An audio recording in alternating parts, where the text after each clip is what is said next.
A bela aurora e a sapateia é que nas veias corre-me basalto negro e na lembrança vulcões e terremotos. Por isso é que eu sou das ilhas de bruma, onde as gaivotas vão beijar a terra. Por isso é que eu sou das ilhas de bruma, onde as gaivotas vão beijar a terra.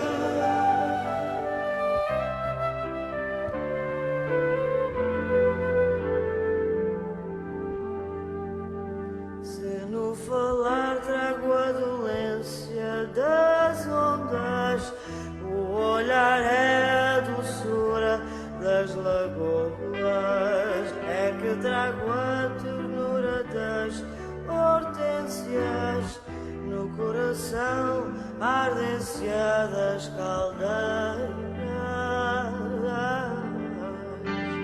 Por isso é que eu sou das ilhas de bruma, onde as gaivotas vão beijar a terra. Por isso é que eu sou das ilhas de bruma, onde as gaivotas vão beijar a terra.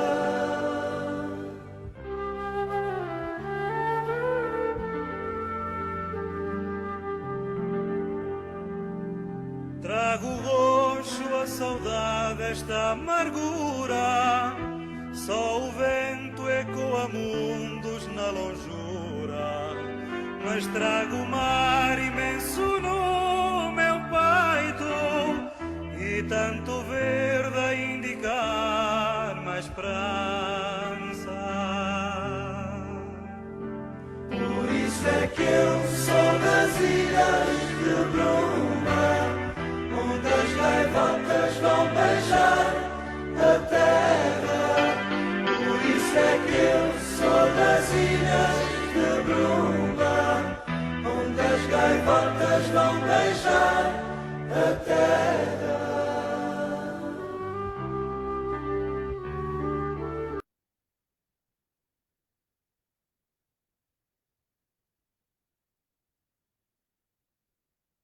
And hello, everyone.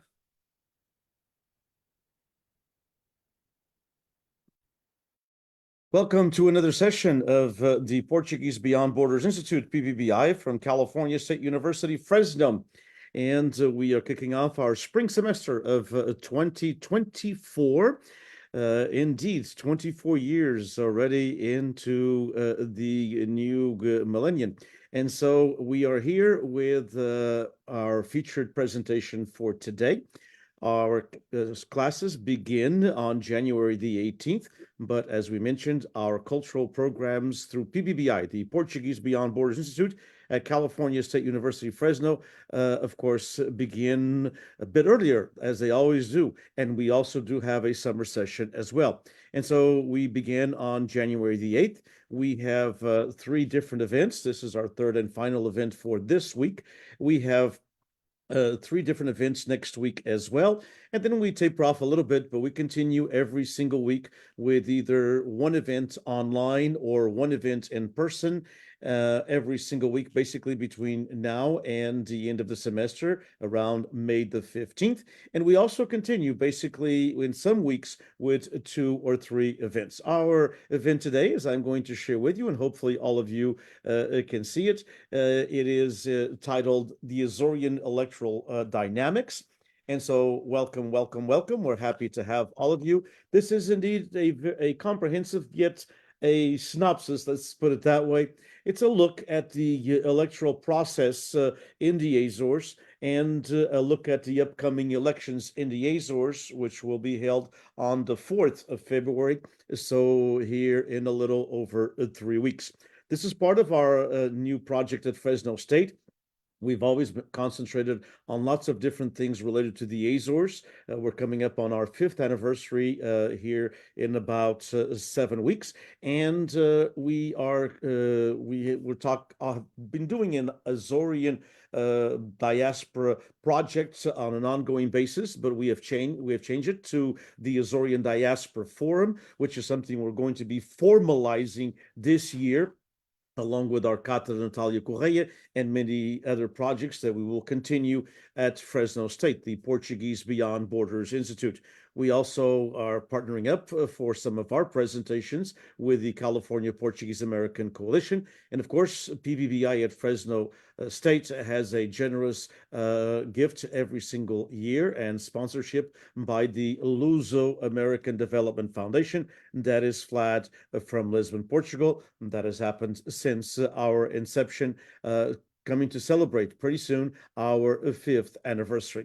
So let's look at the Azorean diaspora and the Azorean communities and the Azorean the Azorean archipelago through the electoral process. And so in the Azores, there is a regional assembly, Assembleia Legislativa Regional dos Açores, which is the representative organ of the region with legislative and inspection powers over the regional government of the Azores. So, basically for those who are in the United States, and even in Canada to a certain degree, but in the United States, the states, the provinces in Canada, for those who are here in the States, we look at our states, at our individual states, our 50 states that compose the Union.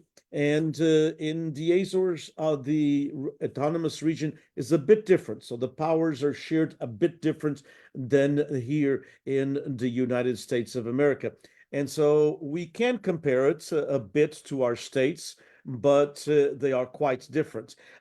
We can compare the aspect that we in our states have legislative bodies as well. And so in the Azores, it's an assembly, a parliament, a regional parliament that is elected directly by the Azoreans living in the archipelago. The Azoreans living in the diaspora, those who are still Portuguese citizens and were born and raised in the Azores, they do not have the right, such as myself. We do not have the right to vote in the Azores. We can vote for national elections in Portugal. We can vote for the president of the Republic in Portugal. We can vote online for the Conselho de Diaspora Açoriana, the advisory board that was created a few years ago by the Azorean government, but we cannot vote for the regional assembly, for the regional parliament. It legislates, as all bodies do. It has to oversee the actions of the government. It has to approve a budget. And so the Azores cannot be governed without, obviously, the powers of the legislative assembly. And so the legislative assembly is one aspect of the regional power, and the other one is the executive branch, and that is the regional government. So two branches of government in an autonomous region. And then there's a third one, which is the representative of the Republic, but we won't go into that. But the body that legislates, obviously, the Regional Assembly, oversees the government, and has subpoena power, all that like we have here, different committees, etc. And then the regional government, of course, is the executive branch of the government, and it's usually the party or a coalition of parties, because it's a parliamentary system that has won the elections, this coalition that is ruling now in 2020, that will be ruling the Azores, the ones who have the most votes, of course, in parliament, and that are able to pass laws and to pass a budget as well. So the legislative assembly, the legislative parliament, is composed what is called in the Azores deputados, and also at the national level, the National Assembly, deputados or deputies, or assembly members. And they're voted, of course, directly, and it's a universal type of vote, one vote per person. And they are elected by proportional representation and by electoral districts. Now, let's look at those districts and let's look at the Azores. So the Azores has a population of around 250,000 people.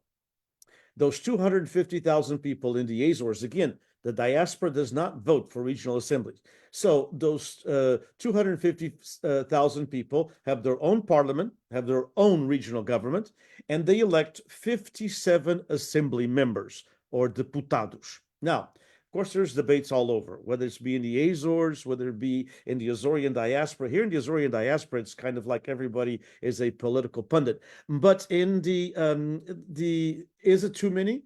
57 assembly members for a population of 250,000. That is not up for us to debate here. We're not going to be debating that. That is up for people to debate all the time, and it will be debated. If there were 20, it'd be debated there'd be too much or not enough. If there were, 10, oh, well, why isn't there only 9, one per island? So we can take the debate any way we want to with it, but the reality is that there are 57, just like California has 40 million people and we have 80. But there are some states, some smaller states in the East Coast with just a few million people, and they have hundreds of parliamentarians. And so it just depends on the way the system is. In the Azores, it's 57 assembly members that compose the assembly. And so the island of San Miguel, which has nearly half of, or a little bit, actually a little over half of the population of the Azores, with about 132,000 people. So the island of San Miguel has the most, but they don't have, even though they have over half of the population, they don't have half of or over half of the deputies. They have 20 assembly members out of the 57. So the island of Terceira has 10. The island of Fayal has 4. The island of Pico has 4. The island of São Jorge will elect 3. Santa Maria 3. Graciosa 3. Flores 3, and Corvo 2. And then there is this district called Compensação, or the Compensation Regional Constituency, and that is like an overall district of all the different islands, and that elects a total of 5, and that composes the 57 deputies in the Azorean Parliament. As of the 2020 elections that happened almost 3.5 years ago now, the elections were in October of 2020. The 57 deputados or assembly members or deputies were from these political parties. So Partido Socialista, PS, the Socialist Party, had 26. PSD, the Social Democratic Party, had 20. The Centro Democrático Social, PP, and it's called the Central Democrats or Centric Democrats. It used to be called the Christian Democrats years ago, and they still have kind of affiliation to some of the so-called Christian Democratic parties throughout Europe. They have 3. The PPM, which is a monarchist party, a party that is in favor of Portugal returning to a monarchy, has 2, but it is in favor of people returning to a monarchy, but it operates under a republic form of government. And then the left bloc, the Bloco de Esquerda, has 2.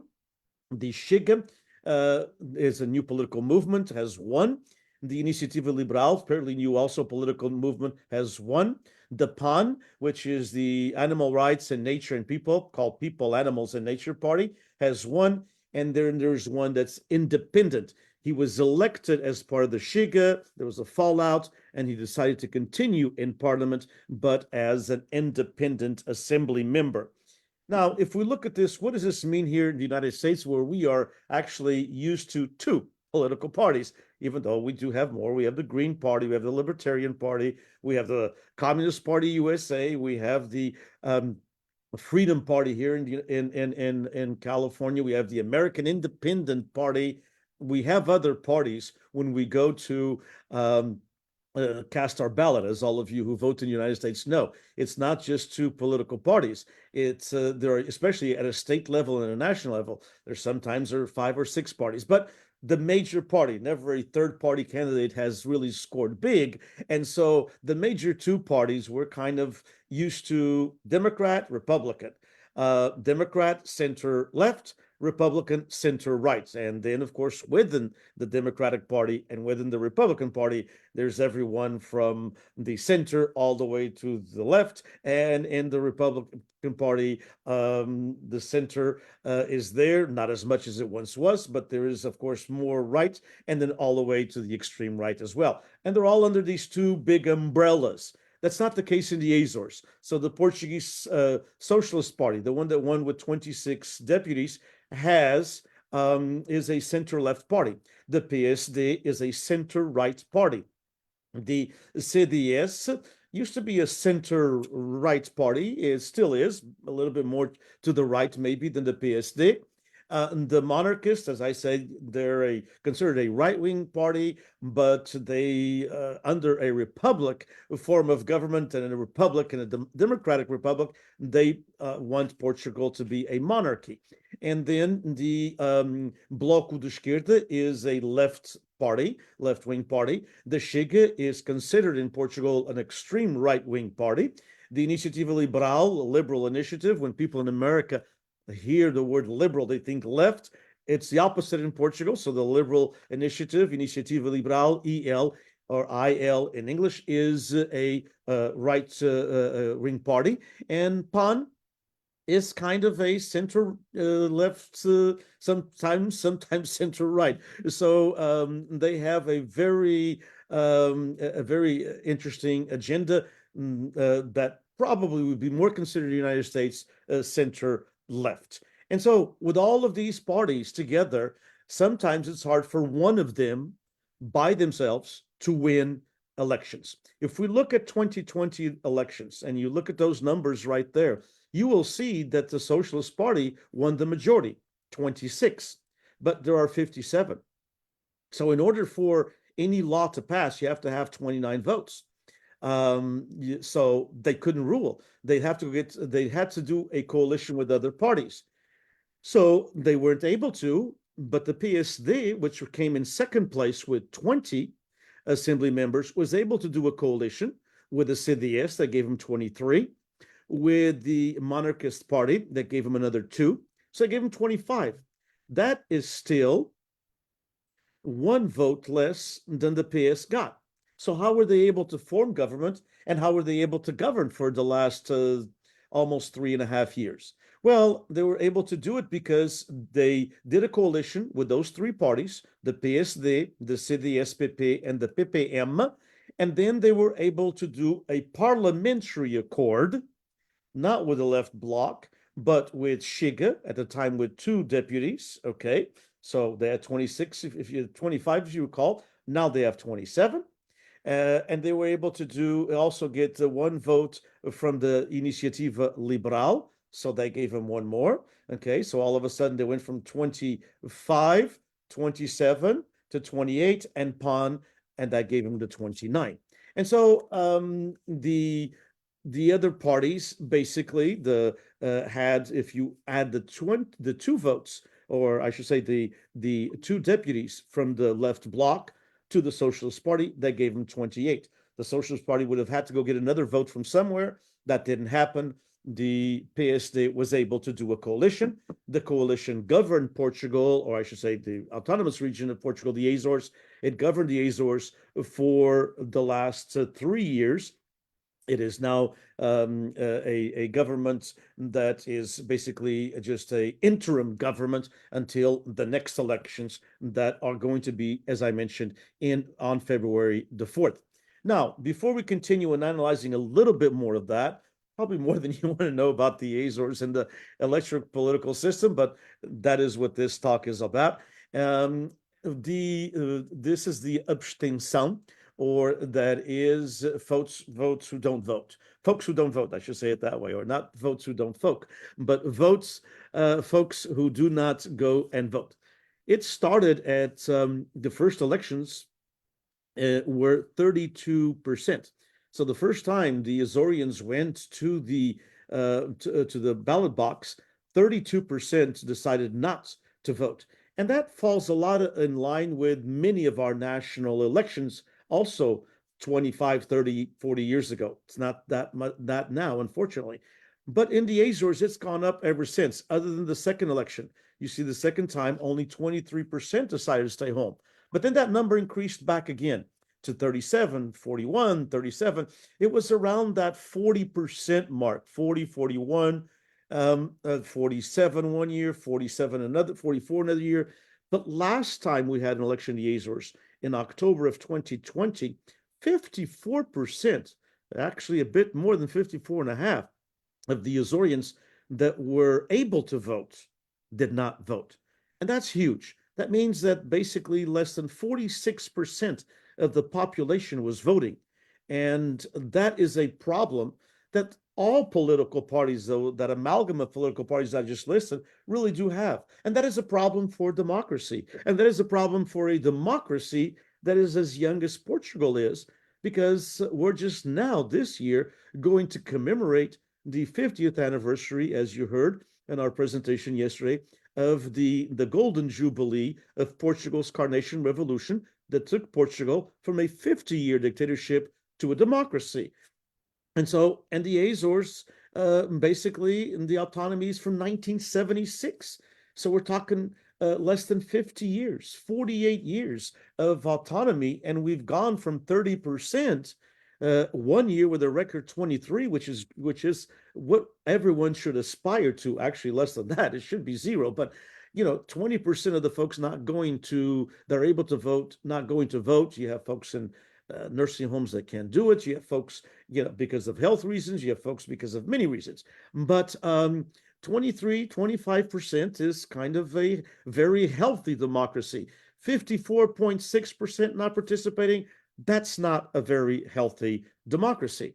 Now, before we also analyze what happened and why there are elections, because elections in Portugal are every 4 years, but we are having elections in February. So why February? Why do we not have elections in October of this year? I'll explain that a little bit. But in 2020, this is the pattern of the folks that vote. And you can see it's kind of small. So the pink, as you can see, the two major parties in the Azores are the PS right here, the pink, and the orange, which is the PSD. The other parties, although in Santa Maria, the left bloc got 11% of the vote, and the PPM, the monarchists, got 12% of the vote. But the two major parties were, of course, the PS and the PSD. Here by a big difference, a margin of over 20 points. In São Miguel, the PSD won, but only by a margin of 3 points. In Terceira, the PS won also the PSD, but a bigger margin, as you can see there, 41 and 28, so about a 13-point margin. In Graciosa, the PS won the PSD by about 8% margin. If you go to São Jorge, the biggest party was the PS, but the PSD was not the second largest party. It's the PP, the CDS-PP, the Central or Christian Democrats, as they were once called. They've always had a very strong presence in the island of São Jorge, and they were number 2 right after the PS, with a big difference for the PSD that got 18%. Then if you go to Pico, the PS won again by about 8%. And Fayal was the only island actually that the PS did not win, whether by even though it won in some islands by a margin of only maybe, as you can see right here in São Jorge, it won 32 to 31.6, so a margin of about 1.5%, but it won. In Pico, it won by a margin of almost 8 points. In Fayal, the PSD won. And by a margin, as you can see there, of quite a bit, a margin of about 11 points to the PS. In Flores, the PS won, but by a very small margin of 2 points. And in Corvo, the PS won by a margin of about 13 points. But the party that was most voted in Corvo is the PPM. the monarchists, and mainly because of the protagonists of the PPM, and the leader of the PPM is in Corvo, Paulo Estevão, and very popular in that island, and he got 40% of the vote. Now, let's not forget that if everyone votes in Corvo, it's a bit over 400 people. So I don't have here the numbers of the folks who did not vote in Corvo, but you're talking about a small amount of votes, maybe a 3 to 350, if we have a healthy percentage in that island. So that's a bit how what happened in 2020. Although the PS won over the PSD in all nine except one, so in 8 of the 9 islands of the Azores, it still did not have enough votes to govern by itself, and then it had to do a coalition. It didn't do a coalition, so the PS won. I want to thank, first of all, and before we continue, and that is to thank the José Andrade and Rafael Cota, both journalists. José Andrade now serving in government, but it's these graphs and these presentations were from them. José Andrade did a presentation on the regional autonomy for the Luso-American Education Foundation Conference, which was, as all of you know, held in September of last year through PBBI. We hosted it online, called Carnations in September, and he did a wonderful presentation of about 25 minutes about the autonomy, what is autonomy, and some of the information I've shared here is from that presentation, of course, authorized by him. Rafael Cota is a journalist, lives in Angra in the island of Terceira, just did a wonderful piece in Diário Insular that we featured in Novidades about the upcoming elections. So you can go to our Novidades newsletter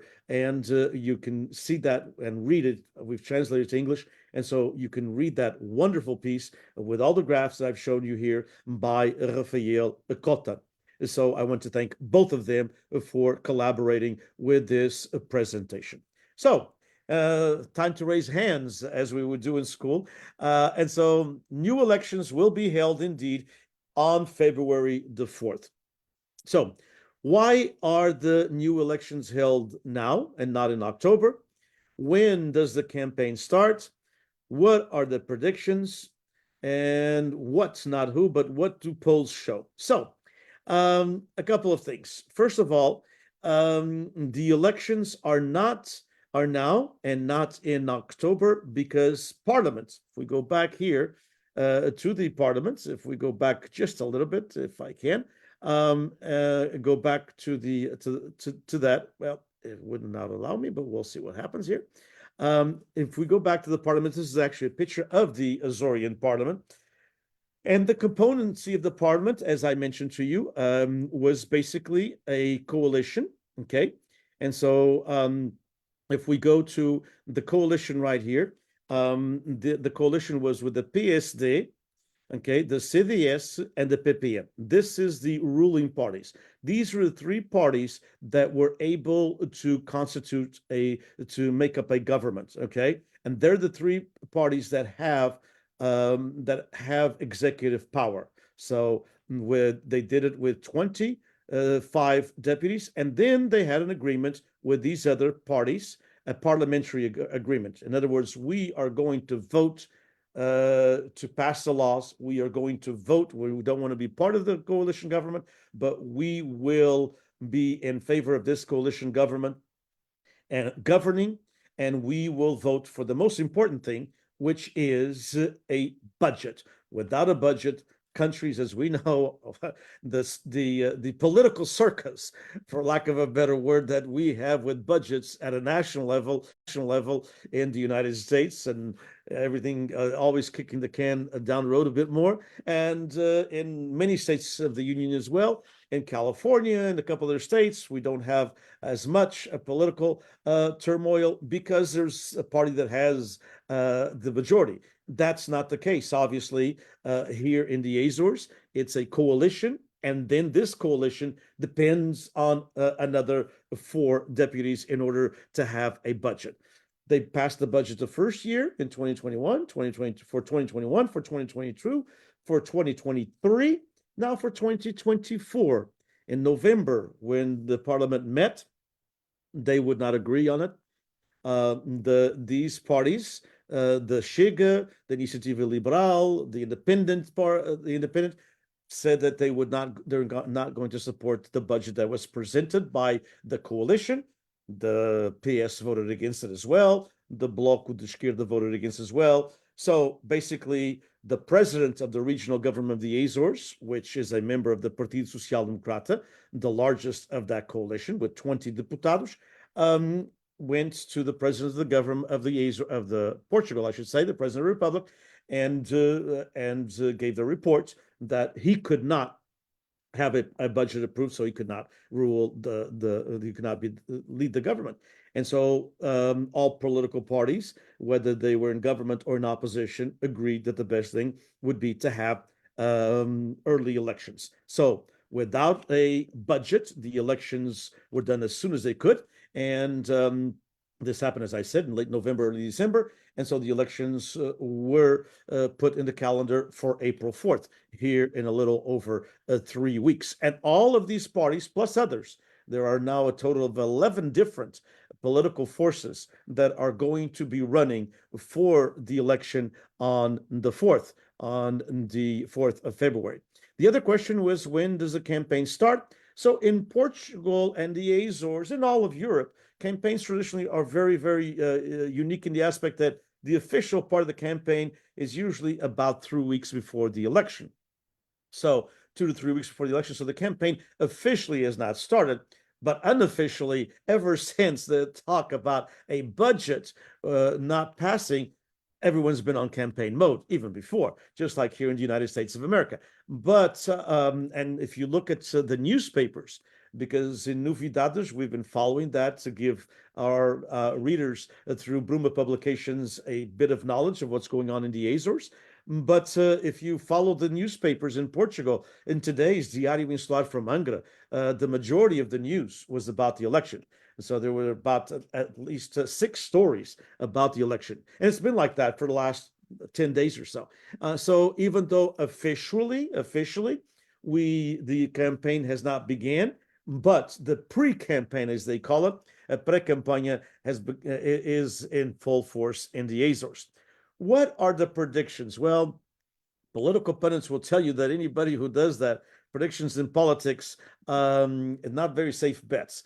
And what do the polls show? Well, it's kind of interesting, and I'll show you, and I'll give you some information as the same time while you look at wonderful pictures, okay? As you can see there, on the left side is a picture of a street in Angra do Heroísmo, Terceira Island. On the top side is a picture of the Portas da Cidade in the beautiful city of Ponta Delgada as well. And from the beautiful island of Pico, some of the traditional vineyards. So as you look at those pictures, a little bit about that. Predictions, who knows? It's going to be hard for one political party, according to most political pundits in the Azores. It's going to be hard for one political party to gain enough seats to rule by itself. Let me just mention to you that the Azores basically until now had only 2 political cycles. That is, from the inception of the autonomy until 1996. So for about 20 years, it was ruled by the PSD. The PSD was the ruling party by itself, without coalitions, for 20 years in the Azores. In 1996, the PS, the Socialist Party, the center-left party, won the election barely, and with what they call a simple majority, was able to rule, doing some accords also with some other political parties. And then in 2000, they won a majority. And so they've been ruling the Azores since 1996 until 2020. So again, another long time. And then in 2020, the center-right political party, PSD, that had ruled before for the first 20 years, came back to power, but this time with a coalition. and in the parliamentary accord that I mentioned to you. So it was the first experience for the Azores, such a government, because up until then, up until 2020, they were basically majority governments or simple majorities and just a simple accord here and there with a political party here and there. But a coalition government with three political parties and then three other political forces becoming agreeing to them as parliamentary partners, not as governing partners, but as parliamentary partners. It was new to the Azores, and everyone thought it would probably work for 4 years. It didn't. It barely didn't because there would be new elections, and so these elections in February, basically, 8 months before they were supposed to be held, will they favor the coalition that's been in government? Because now that we're going to elections, the coalition is going as a coalition. So the PSD, the CDS, and the PPM are not going as individual parties. They are going as a coalition. Will they get enough? And will they get, if they do not, will they have enough support from the other right-wing parties to do to be able to constitute a government, a ruling government with enough with 29 votes? Basically, that's a secret. With having an accord either in government or in parliament of 29 votes, or will this favor the PS, who's been in opposition now for the last 3.5 years, and who won the elections technically by the number of votes and in 8 of the 9 islands, but not enough to have the 29 and weren't able to do a coalition government. So, or will they be able to govern either by getting themselves 29 votes, which most political pundits think it's impossible, either them or the ruling coalition getting 29, or will they have enough votes through the left, where they're able to, or even center right, or even right? There's been in parliamentary systems.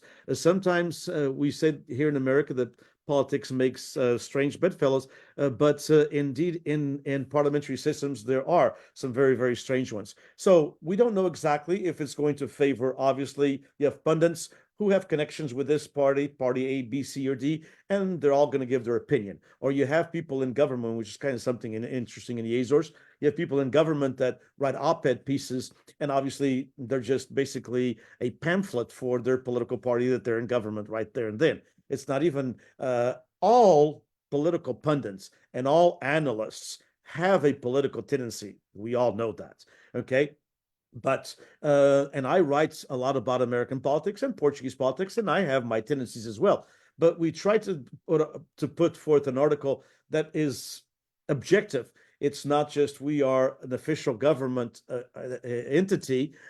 We are the secretary of this secretary of that secretary, and so we're going to write a piece that's just basically a political pamphlet.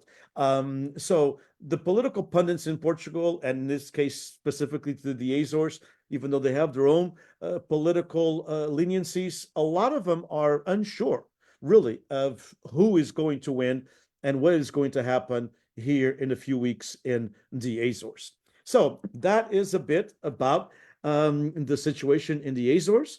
There is an interim government right now just governing the coalition that won the election in 2020, that won with a parliamentary accord. And so they were able to get all of the parties together, other than the left bloc and the socialists. They were able to have the 29 votes. They approved 3 budgets. They did not approve this one. And so right now, they're an interim government. They're governing basically with just the money that is ongoing.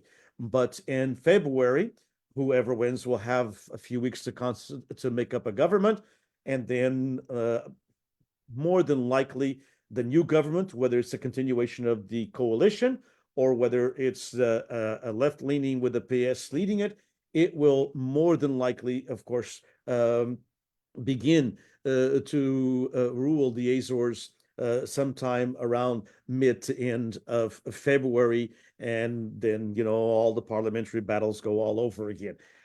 It is interesting to see also, according to many of the pundits, especially those who are tied to institutes and to the university, and that is the idea that the two major political parties, the PS and the PSD, might lose, or the PS might lose some votes, and the PSD might even lose some votes. And all of these votes go to the smaller parties, especially in the right. The Iniciativa Liberal has been emerging at a national level in Portugal. We'll see what happens in the Azores. Chega, the extreme right wing, a very xenophobic party, has been leading in many aspects in mainland Portugal, has also got some oxygen from that for the Azores. And then there's the left bloc on the left side has been also very vocal throughout all of most of the islands of the Azores. The CDU, the Communist Coalition, does not have a presence for the first time in a long time. They've always had one or two in the Azorean parliament, does not have a presence. There are some folks who believe that they might be able to elect one or two. So we'll see what happens. It's going to be a very, very interesting electoral season. The next 3 weeks in the Azores, of course. But most importantly, it'll be very interesting is on February 4th. And hopefully that evening we will know. And PBBI, through, of course, our Azorean Diaspora Forum and our other outlets that are related to the Azores, will be bringing you some results. So look at our media outlets. We'll be bringing you the results on February the 4th. And we'll probably do either the 4th or the 5th, a wrap up if we know some information with a couple of guests, and talk to you a little bit about what happened on February the 4th and where do these folks see the Azores going forward. So on behalf of the Portuguese Beyond Borders Institute at California State University, Fresno, thank you so much for joining us. Please pass the information. These presentations, all of our PBBI FLAD lecture and conference series, all of the different sessions are also archived on our YouTube channel. Just go to Fresno State PBBI on YouTube, and you'll be able to see the hundreds and hundreds of hours that we have. And as you can see here, these are some of our projects that we have related to the Azores. So the Bruma publications, we publish also authors from mainland Portugal and the Portuguese-speaking world, the Lusophone world, but we heavily concentrate on the Azores. The Cagarro Colloquium is a community of American and Canadian writers with ties to the Azores. The ADMA is the Azores Diaspora Media Alliance that we host at Fresno State. And of course, what we are putting forth with the Azorean Diaspora Forum. And we also have our Cátedra Natalia Correia. So lots of different projects at PBBI that are directly related to the Azores. And we ended with this beautiful picture from our good friend, Senor Fernando Pavão, who is an excellent photographer. There's many excellent photographers in the Azores. He is one of them. And this beautiful picture of Angra do Heroísmo, and who is the sister city of Tulare, by the way, the oldest sister city in the Azores, coming up in just less than 2 years on its 60th anniversary of the Sister City Foundation. So with the sun there and the beautiful island of Terceira, we thank all of you for joining us. We appreciate all of your support. We appreciate all of your help. We appreciate all of those who follow us. We appreciate all of those who support us with their donations through PBBI, especially during the month of October when we have our crowdfunding. There it is, a brief, maybe not so brief, about a 40-minute presentation on the political dynamics in the archipelago of the Azores, an autonomous region of Portugal. Once again, we thank you all for joining us on behalf of PBBI from Fresno State. Have a great day. Thank you all.